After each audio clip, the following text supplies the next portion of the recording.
Delivery झाली म्हणजे सगळं संपलं का? तर नाही. खरी फेज तर आफ्टर डिलिव्हरी सुरू होते आणि सी सेक्शन असो किंवा नॉर्मल असो हे प्रत्येक बाईला सफर करावं लागतं. तर ना काही महिलांना या गोष्टीतून जावं लागतं. तर आजही आपण पोस्टपार्टम डिप्रेशनविषयी जास्त बोलत नाही, कारण ना खूप साऱ्या महिला अशा आहेत ज्या स्वतःच खूप सहन करतात. पोस्टपार्टम डिप्रेशन म्हणजे काय हो नक्की? तर तुम्हाला सतत चिडचिड होते आणि भोवताली माणसं असोत किंवा नसोत खूप उदासपणा वाटतं, खूप एकटेपणा वाटतं, एन्झायटी होते आणि बाळाला फक्त फीड करायचं आणि बाळाची फक्त काळजी घ्यायची, ते सुद्धा एकटीने स्वतःची काळजी न घेता. तर खूप एक्झॉस्ट झाल्यासारखं होतं आणि मग तिला असं वाटतं की तिच्यासाठी कोणीच काही करत नाही. मग चिडचिड होते, रागराग होतो आणि कधीही अचानक रडू येतं किंवा रात्री मग एकटेपणानं रडणं. तर या गोष्टी सगळ्या पोस्टपार्टम डिप्रेशनमध्ये येतात. खूप साऱ्या महिला या गोष्टीतून जात असतात. मला एवढंच म्हणायचं आहे की तुम्हाला जर मदत हवी असेल तर नक्की मदत मागा. तुमच्या घरी सासरी असाल किंवा माहेरी असाल तर प्लीज तुम्ही मदत न लाजता मागा, कारण मदत मागितली तर काही कमीपणा येत नाही.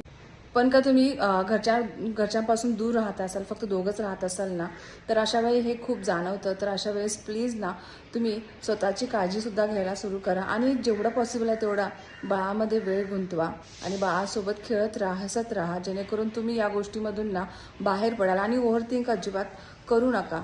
तर बाहेरच्या गोष्टी ज्या सोडून द्या, की कोणी काही केलं, कोणी माझ्यासाठी नाही केलं, या गोष्टी अजिबात मनात ठेवू नका. मी सुद्धा या गोष्टीतून गेले आहे. तर पहिल्या प्रेग्नन्सीनंतर माझी सुद्धा अवस्था अशीच होती. पण सेकंड प्रेग्नन्सीमध्ये मी माइंडसेट केलं होतं की कितीही काही झालं तरी ना एकटं बसायचं नाही आणि विचार ओव्हरथिंक अजिबात करायचं नाही. जेवढं पॉसिबल आहे तेवढं शार्वीसोबत, बाळासोबत वेळ घालवायचा. तुम्ही तुमच्या आवडत्या गोष्टी करायला सुरुवात करा. तुम्हाला जे आवडतं, गाणी ऐकायला आवडतं, मूव्हीज बघायला आवडतं किंवा स्वतःसाठी थोडासा वेळ द्या, सेल्फ केअर करा आणि बाळासोबत जेवढं पॉसिबल आहे तेवढं वेळ घालवा. तुम्हाला जर व्हिडिओ बनवायचे असेल तर व्हिडिओ बनवायला सुरुवात करा. पण या गोष्टीतून तुम्ही नक्कीच बाहेर पडाल जर या गोष्टी तुम्ही केलात तर. जर एकटेच बसाल, विचार करत राहाल तर मग प्रॉब्लेम होऊ शकतो. सो या गोष्टीतून बाहेर पडण्यासाठी तुम्हाला स्वतःलाच या गोष्टीतून बाहेर पडण्याचा विचार करावा लागेल, कारण त्यासाठी तुम्हाला तुमचं आधी माइंड जे आहे ते पूर्ण प्रॅक्टिकल करावं लागेल. इमोशनल विचार करून नाही चालणार. सो या गोष्टीबद्दल जास्त कोणी बोलणार नाही, माहीत आहे. बऱ्याच महिला आहेत त्या फक्त सहन करत राहतात. पण या गोष्टीबद्दल तुम्हाला बोलावंसं वाटलं तर तुमच्या जवळच्या व्यक्तीसोबत तुम्ही बोलू शकता, जेणेकरून तुमचं मन हलकं होईल. तर या गोष्टींची काळजी घ्या आणि स्वतःची काळजी घ्या, बाळाची सुद्धा काळजी घ्या.